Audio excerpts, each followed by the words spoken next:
সৃষ্টি করা এটি কার কর্ম? যেমন আমাদেরকে কে সৃষ্টি করেছেন? শুধু আল্লাহ নয়, একমাত্র আল্লাহ সুবহানাহু ওয়া তাআলা। আমি একমাত্র এই কারণে বলবো, অন্য কাউকে আমি আর ঢুকাবো না, ঠিক আছে? একমাত্র আল্লাহ সুবহানাহু ওয়া তাআলা আমাদেরকে সৃষ্টি করেছেন। সূরা জুমারে রয়েছে ৬২তম সূরার ৮৮ নম্বর আয়াতে আল্লাহ সুবহানাহু ওয়া তাআলা বলছে যে আল্লাহু খালিকু কুল্লি শাই, আল্লাহ সুবহানাহু ওয়া তাআলা প্রত্যেক জিনিসের স্রষ্টা, তিনি সৃষ্টি করেন। এখন আমাদের যারা ম্যাজিশিয়ান, যারা ম্যাজিক দেখায় বা জাদু দেখায়, তারা তো দাবি করে যে তারা অনেক কিছু তৈরি করতে পারে। আসলে কি সত্য? সে কি কিছু তৈরি করতে পারে? সে কি পারবে? শুধু সে না, সমগ্র পৃথিবীর বিজ্ঞানী যদি একসাথ হয়, এখান থেকে একটা মাছি যদি তৈরি করতে বলি, পারবে?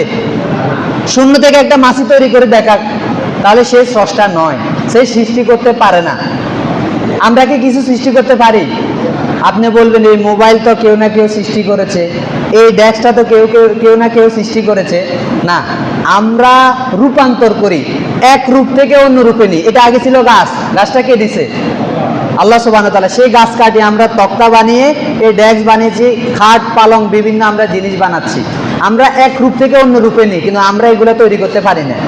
যদি কেউ দাবি করে পারি, তাহলে সে এই শূন্য থেকে সে একটা মাছির দানা অথবা একটা বালিকণা তৈরি করে সে দেখাক। তার মানে আমরা সরিষার দানা পরিমাণ কিছু সৃষ্টি করতে আমরা সক্ষম নয়, আমরা অক্ষম। তাহলে স্রষ্টাকে? একমাত্র আল্লাহ সুবহানাহু ওয়া তাআলা স্রষ্টা। আপনি যতক্ষণ একমাত্র বলতেন, অন্য কেউ ঢুকবে।